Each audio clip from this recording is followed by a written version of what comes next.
Action. 2nd April autism day. এই autism আমরা জানি যে শিশুদের বৃদ্ধিজনিত সমস্যা। জাতিসংঘ 2007 সালে দিনটি প্রতিষ্ঠা করে। 2008 সাল থেকে পালন করা শুরু হয় সচেতনতা প্রচারের উদ্দেশ্যে। এবছরের থিম হলো অটিজম ও মানবতা, প্রতিটি জীবনেরই মূল্য আছে। আর এই অটিজম নিয়ে আজ কথা বলবো, সঙ্গে রয়েছেন paediatrician doctor Anjan Bhattacharya. Sir, আপনাকে স্বাগত। ধন্যবাদ। আজকে আমরা জানি অটিজম ডে, যেটা বললাম যে একটা ডিসঅর্ডার শিশুদের দেখা যায়। আপনারা দীর্ঘদিন ধরেই শিশুদের সামনে আসছেন, তাদের সুস্থ করে সমাজের মূল স্রোতে ফিরিয়ে দিচ্ছেন। নবজাতক চাইল্ড ডেভেলপমেন্ট সেন্টার তো রয়েছে, আপনার হাত ধরে তারা একসঙ্গে ঐক্যবদ্ধভাবে কাজ করছে।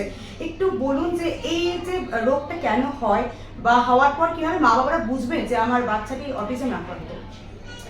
প্রথম বলি যে আপনি প্রথমেই বলবার সময় বলেছেন যে এটা একটা বৃদ্ধিজনিত সমস্যা, অর্থাৎ গ্রোথের সমস্যা।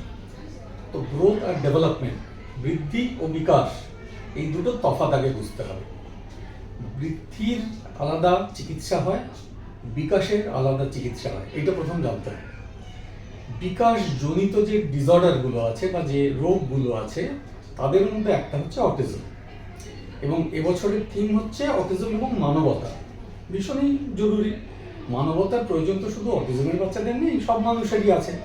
পৃথিবীর যে অবস্থা আজকে, মানবতার প্রয়োজন কার নেই বলুন?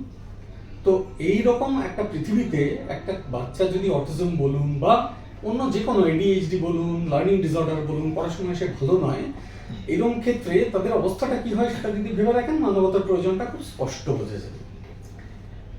এই যে আমরা ভারতবর্ষের প্রথম কর্পোরেট হেলথ কেয়ার সেক্টরের চাইল্ড ডেভেলপমেন্ট সেন্টার, যেটা অ্যাপোলো গ্লেনিগালস হসপিটাল কলকাতাতে আমরা প্রথম চালু করি, এটার এখন নাম Apollo multi speciality hospital Kolkata, যেখানে বসে আমরা এই ইন্টারভিউটা দিচ্ছি, যেটার থেরাপির অংশগুলো বা সাইকোলজিক্যাল ইন্টারভেনশনের অংশগুলো আমাদের নবজাতক চাইল্ড ডেভেলপমেন্ট সেন্টারে সল্টলেকে হয়।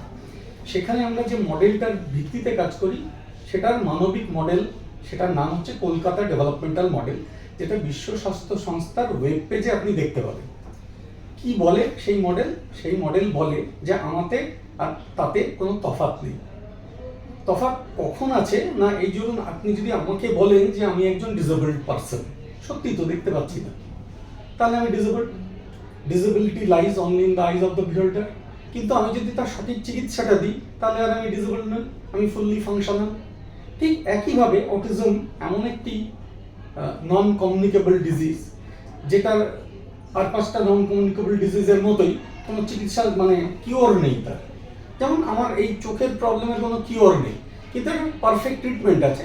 অটিজমেরও যে পারফেক্ট ট্রিটমেন্ট আছে, কলকাতা ডেভেলপমেন্টাল মডেল, সেটা আমরা আজ 2 দশক ধরে কলকাতার বুকে বিশ্বমানের চিকিৎসা করে প্রমাণ করে চলেছি। তাহলে আপনি জিজ্ঞেস করলেন যে অটিজমটা কেন হয়, এটা কেউ জানে না এবং জানার দরকারও নেই। আমার যদি অ্যাজমা কেন হয় না জানা থাকে, ডায়াবেটিস এক্স্যাক্টলি কেন হয় কেউ না জানে, হাইপার টেনশন বা হাই ব্লাড প্রেশার কেন হয় কারণ না জানা থাকে, চোখের প্রবলেম বা কেন হয় কারণ না জানা থাকে, আমাদের তো জানার দরকার নেই। নন কমিউনিকেবল ডিজিজ নানান কারণে হয়। এই যে ক্রনিক ডিসঅর্ডারগুলো আছে, সেগুলো নানান কারণে হলেও এদের পারফেক্ট চিকিৎসা আছে, ব্যাস ঝামেলা মিটে গেল।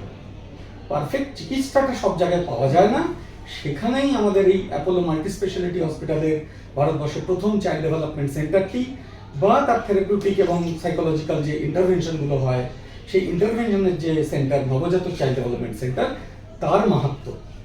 সঠিক বৈজ্ঞানিক চিকিৎসা যেটা দিলে আপনার বাচ্চা আর 5টি বাচ্চার মতো স্বাভাবিকভাবে বিকশিত হতে পারবে, ফুল ফাংশনালিটি, নর্মাল ফাংশনিং সে করতে পারবে, সেইটাই আমাদের এখানে করা হয়। কলকাতা ডেভেলপমেন্ট মডেলের রেজাল্ট বিশ্বর মধ্যে সেরা, WHO ওয়েব পেজে সেই জন্য আমাদের স্থান। 85% বাচ্চা স্বাভাবিক স্কুলে স্বাভাবিকভাবে পড়াশুনো করে স্বাভাবিক জীবন যাপন করতে পারবে। এত ভুরি ভুরি নিদর্শন আজ 2 দশক ধরে আমাদের আছে, যার জন্য অটিজমকে আজকে অন্তত আর যাই হোক কলকাতা ভয় করে না। শুধু সঠিক চিকিৎসা আপনার বাচ্চা পাচ্ছে কিনা, বিকাশজনিত চিকিৎসা, বৃদ্ধিজনিত চিকিৎসাটা নয়, বিকাশজনিত চিকিৎসাটা পাচ্ছে কিনা। হ্যাঁ, বৃদ্ধিরও তার প্রয়োজন লাগলে বৃদ্ধির ডাক্তার আলাদা আছে, সেই ডাক্তারের ব্যবহার করা হবে। তো বিকাশের কোনো সমস্যা থাকলেই আপনি জানবেন যে তার সঠিক চিকিৎসা আজকের বিজ্ঞান আমাদের হাতে এনে দিয়েছে। এটাই আজকের মেসেজ। আপনি যদি একটা বাচ্চার যে অ্যাফেক্টেড, তাকে যদি স্বাভাবিক জীবনে ফেরত দিয়ে দিতে পারেন। এর থেকে বড় মানবিকতা আর কিছু হয় না। তাকে কোনো করুণার জন্য ডিপেন্ড করতে হলো না, তাকে কোনো দয়ার জন্য ডিপেন্ড করতে হলো না, তাকে অন্য লোক এসে সাহায্য করবে কিনা তার জন্য ডিপেন্ড করতে হলো না। সে একটা সেলফ ইন্ডিপেন্ডেন্ট বাচ্চা হয়ে থেকে অ্যাডাল্ট হয়ে গেল, বড় হয়ে গেল, করে সে চাকরি বাকরি করে জীবনযাপন করলো, বিয়ে শাদী করে, বাচ্চা কাচ্চা হয়ে। তো এইটাই আমাদের মাহাত্ম, কলকাতা ডেভেলপমেন্টাল মডেলের মাহাত্ম। আর এটা আপনি জিজ্ঞেস করেছেন কোন বয়স থেকে শুরু হয়। আমরা ডিটেক্ট করতে পারি জন্মের পরে। কি ডিটেক্ট করতে পারি না, রিস্ক ডিটেক্ট করতে পারি। সেই রিস্ক ডিটেক্ট করার কি কোনো গুরুত্ব আছে? হ্যাঁ আছে। রিস্ক কতটা সেটা যদি আমরা মেপে ফেলতে পারি, যেটা আজকে general movement assessment, advance general movement assessment করলে আমরা মাপতে পারি। যে মুহূর্তে আমরা জানলাম এর রিস্ক আছে, তখন যদি এক্সপার্ট আর্লি ইন্টারভেনশন, যেটা আমাদের এখানে দেওয়া হয় কলকাতা ডেভেলপমেন্টাল মডেল, ওই ছোট বয়স থেকে দেওয়া যায়, তাহলে তার হয়তো রোগটা দাঁড়াবেই না, হবেই না। হ্যাঁ, বাড়ির লোক আমাদের বদনাম দিতে পারে যে কোনো রোগ নেই, চিকিৎসা করলো, মিছিমিছি পয়সা নিল, কিন্তু তার রোগটা হলো না, যে সেটা আমাদের কাছে অনেক বড় প্রাপ্তি। রোগটা হওয়ার কি দরকার? আজকে তো সেই বিজ্ঞান এসে গেছে আমাদের কাছে, এবং আজকের বিজ্ঞান না, প্রায় 5-7 বছর, না 10 বছর হতে চললো সেই বিজ্ঞান আমাদের কলকাতা শহরে এসে গেছে। সেই বিজ্ঞান আজ 9 বছর হয়ে গেছে। তো এখনো যদি আমরা সেটা নিয়ে ভাবনা চিন্তা না করি এবং মানবিকতাটাকে শিশুর অবধি পৌঁছে না দিতে পারি, তখন আমরা ইনকম্পিটেন্ট লোকেরা যে কথাগুলো বলে সেগুলো বলে আসবো, যে এটা একটা নিউরো ডাইভার্জেন্ট কন্ডিশন, যার কোনো না আছে মাথা, না আছে মুন্ডু। বেসিক্যালি সেটা বলতে চায় যে আমি চিকিৎসা তোকে ভালো করে দিতে পারি না বলে তোকে আমরা অন্যরকম বলে ছেড়ে দেবো, ওটাই বলবো যে তোর বক্তব্য। একেবারেই না। আমাদের এখানে তাহলে এতগুলো বাচ্চা স্বাভাবিক হয়ে যেত না। এতগুলো বাচ্চা যে স্বাভাবিক জীবনে ফিরে গেছে, সেটাই প্রমাণ করে যে ওরা কোনোভাবেই ডিফারেন্ট নয়। যদি না আমাকে বলা হয় যে বাবা তুমি না আই ডাইভার্জেন্ট, হেলথ ডাইভার্জেন্ট, তুমি একটা ডিসেবল লোক, যদি বলা না হয়, তাহলে তাদেরও বলার কোনো মানে নেই। এটাই আমাদের মেসেজ। আর বাবা মায়েদের কথায় একটু আসবো। চিকিৎসা তো চিকিৎসার মতো চলবে, কিন্তু বাবা মায়েদের কোঅপারেশন কতটা মানে কাম্য, তারা কতটা ম্যানেজ করতে পারে? 85% সাকসেস পেতে গেলে নিশ্চয়ই তারা পারে, কেননা আমাদের পুরো মডেলটাই বাবা মার হাত দিয়ে তৈরি হয়। বাবা মা এবং ফ্যামিলি মেনলি দেখে। আমরা তাদের ইন্টারিম পিরিয়ড, যে সময়টা তাদের এই নলেজটা নেই, সেই নলেজ ট্রান্সফারটা করি। নলেজ ট্রান্সফারটা হয়ে গেলে বাবা মারা নিজেরাই পারে, নইলে তো বছরের পর বছর আমাদের এখানে আসতে থাকবে, লাগে না তো কই? খুব সিভিয়ার হলে কয়েক বছর লাগে, নইলে তো 1 বছরের মধ্যেই সমস্ত জিনিস মিটে যায়। ইনফ্যাক্ট আমরা যখন স্টাডিটা করেছিলাম তখন অ্যাভারেজ লেন্থ অফ ট্রিটমেন্ট আমাদের ছিল 8 মাস, সিভিয়ার হলেও। তো সেটা না হয় ধরলেন 1 বছরের চিকিৎসা দেওয়া কি এতটাই অসম্ভব? কিন্তু যে চিকিৎসাটা দিতে হবে সেটা যেন সঠিক বিজ্ঞানসম্মত চিকিৎসা হয়। সেখানে বাবা মারা 85% কোঅপারেট করছে। 85 এর বেশি আর আপনি কত চাইবেন? পৃথিবীর কোন রোগ আছে যেটাতে 85 এর বেশি সাকসেস হয়? তো সেইটাই। আমি যদি 100 জনের মধ্যে বলি যে কতজন অটিজমে এখন আক্রান্ত হচ্ছেন, হার রেটটা? হ্যাঁ, সেটা নিয়ে নানান রকম মতবিরোধ আছে। এককালে বলা হতো 101 জন, যে সময় আমি বিদেশ থেকে এদেশে ফিরেছি। তো এখন যেটা বলা হচ্ছে যে 50-এ 1 জন, কি 38-এ 1 জন, কি 36-এ 1 জন, যাই বলুক না কেন, ভারতবর্ষের ফিগারটা ওরকমই বেরোচ্ছে, মোটামুটি কাছাকাছি বেরোচ্ছে। মানে প্রতি 100টা বাচ্চায় 2 থেকে 3 জন আক্রান্ত। আমরা তো চতুর্দিকে দেখতে পাচ্ছি, তো নিশ্চয়ই খুব হাই। সেই নিয়ে কি মাথা খারাপ করে কোনো লাভ আছে? এই যে একটা কলকাতার বুকে আজ 200 দশক ধরে এতগুলো বাচ্চা ভালো হয়ে গেল, সেইটার দিকে আমরা তাকাবো, নাকি বিপদটা কত বড় সেই দিকে তাকিয়ে হাঁ করে বসে থাকবো? তো আমাদের অলরেডি একটা ডেভেলপ করা মডেল আছে, সেই মডেলটা সবাই মিলে করলে লেখাটা চুকে যায়। অর্থাৎ আমরা আজকে বলতে চাইছি, যেটা ভারত সরকারের রিসোর্স পার্সন হিসেবে এই কোথায় যেন গেলাম, দাঁড়াও, গেলাম কোথাও একটা, কোনো একটা ইউনিভার্সিটি, পন্ডিচেরি ইউনিভার্সিটিতে গেলাম। সেইখানে গিয়ে ভারতবর্ষ সরকারের যে এম্পাওয়ারমেন্ট অ্যান্ড ডিসেবিলিটির যে ডিপার্টমেন্টগুলো আছে, তাদের গিয়ে আমরা বলে গেলাম যে কী করে ডিসেবিলিটি ইরাডিকেশন করবো। আজকাল আমরা জন্মের সময় রিস্ক ডিটেক্ট করো, রিস্ক ডিটেক্ট করে আর্লি এফেক্টিভ ইন্টারভেনশন দিয়ে মিটিয়ে ফেলা যাবে না। ঝামেলাটা হতেই দেওয়ার দরকার নেই। এই বিজ্ঞান আজকে আমাদের এসে গেছে, সেই বিজ্ঞানের ব্যবহারটা প্রয়োজন।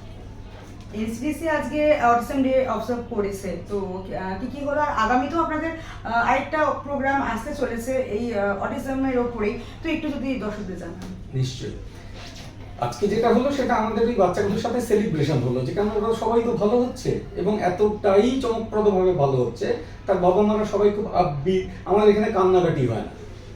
এই কারণেই হয় না যে আসবার সাথে সাথে উন্নতি শুরু হয়ে যায় এবং তারপরে খুব দ্রুত একটা স্পিডে উন্নতিটা হয়, একটা সময় তারা টাটা বাই বাই করে চলে যায়, কারণ তাদের বাচ্চা তখন স্বাভাবিক হয়ে যায়, হয়ে তখন তারা স্বাভাবিক জীবনে থাকে।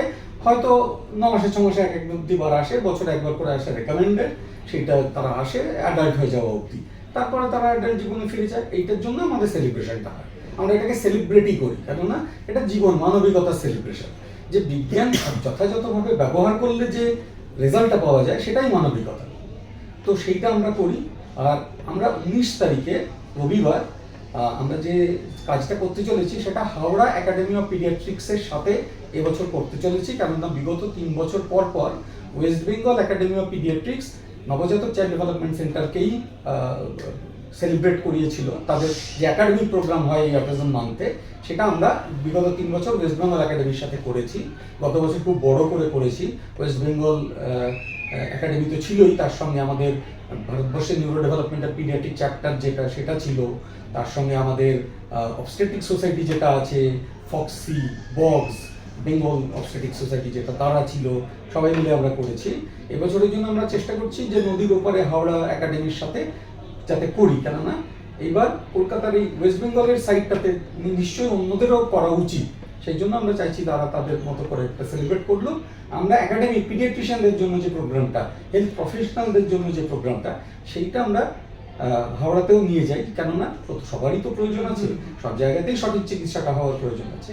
এই কলকাতা ডেভেলপমেন্টাল মডেলকে অন্তত কলকাতা এবং হাওড়ার বুকে যাতে আমরা ঠিক করে প্রসারিত করতে পারি, সেটার বন্দোবস্তটা যাতে হয়, সেই জন্য আমরা অত্যন্ত কৃতজ্ঞ হাওড়া একাডেমি অফ পিডিয়াট্রিক্সের কাছে। তারা আমাদের ডেকেছেন, এবছরের সেলিব্রেশনটা তারা আমাদের সাথে তাদের একাডেমিয়াতে করতে চান। আর আজ কত বাচ্চা এখানে উপস্থিত ছিল, আর কত বাচ্চা সুস্থ হয়ে তাদেরকে ফিরিয়ে দিলেন ঘরে?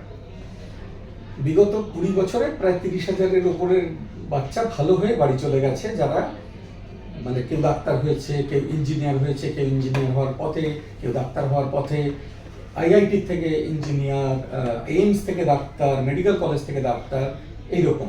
আমাদের স্পেশাল এডুকেটরও আছে যারা এসেছিল এই প্রবলেম নিয়ে যে দাদা বকে গেছে, বোনটাকে যদি রক্ষা করা যায়, তো তখন ধরা পড়লো যে বকে যাওয়ার পেছনের কারণ হচ্ছে এই ধরনের নিউরো ডেভেলপমেন্টাল ডিসঅর্ডার। সে এখন স্পেশাল এডুকেটর, আপনি ভেবে দেখুন, সে চাকরি করছে কোনো একটা স্কুলে স্পেশাল এডুকেটর হিসেবে। সেটাই আমাদের শ্লাঘা, যে সে যতটা বুঝতে পারবে আরেকটা বাচ্চার দুঃখ কষ্ট বেদনা, সেটা তো অন্যরা বুঝতে পারবে না। আমরা এই স্কিল ডেভেলপমেন্টটা আমাদের এই হিউম্যান রিসোর্সগুলোকে করতে চাই, যাদের আদারওয়াইজ আমরা ডিসকার্ড করি নিউরো ডাইভার্জেন্ট বলে। কিছু নিউরো ডাইভার্জেন্ট ফাইভার্জেন্ট না, তারা একটা প্রবলেম নিয়ে জন্মায়, সেটাকে মিটিয়ে দিলে মিটে যায়। সেই চিকিৎসা বিজ্ঞানে লেখা আছে, সেটা এবার সবাই ফলো করুন, এটাই আমরা চাই। আমরা করে দেখাচ্ছি, হ্যাঁ সেটা কঠিন কাজ, কিন্তু এত কঠিন নয় যে মানুষ করতে পারবে না। তার থেকে অনেক কঠিন রোবোটিক সার্জারি লোকে রোজ করছে, তার থেকে অনেক কঠিন একটা বড় বড় ব্রেনের অপারেশন রোজ হচ্ছে সেগুলো।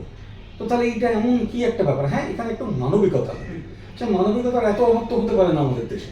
মানবিকতার অভাব তখনই হবে যখন মানবিকতাই শুধু করা হবে বিজ্ঞানটা বাদ দিয়ে, তখন ওই সব নিউরো ডাইভার্জেন্ট বলতে হয়, নইলে বলতে হয় না। আমাদের কোনো বাচ্চাকে আমাদের নিউরো ডাইভার্জেন্ট বলতে হয়নি আজ।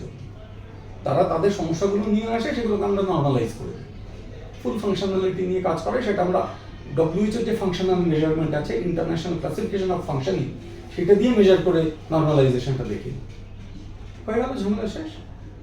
সে গেল, সে চাকরি করলো, সে বিয়ে করলো, সে বিয়ে শাদী করে বাচ্চা কাচ্চা করে দিব্যি আছে। সত্যি তাই, এর থেকে ভালো আর কি হতে পারে? যে কোনো সমস্যাই কিন্তু সমস্যা নয়। যখনই মনে করবেন যে আপনার শিশুর কোনো সমস্যা হচ্ছে, বৃদ্ধিজনিত এসডিসি তো রয়েছে, আর তাকে সুস্থ স্বাভাবিক পথে ফিরিয়ে দিন, অবহেলা না করে। এমনটাই কিন্তু ডক্টর অঞ্জন ভট্টাচার্য বললেন। আপনারা এনসিডিসিতে আসুন আর সুস্থ করে শিশুকে বাড়ি ফিরিয়ে নিয়ে যাই, এটাই কিন্তু কাম্য।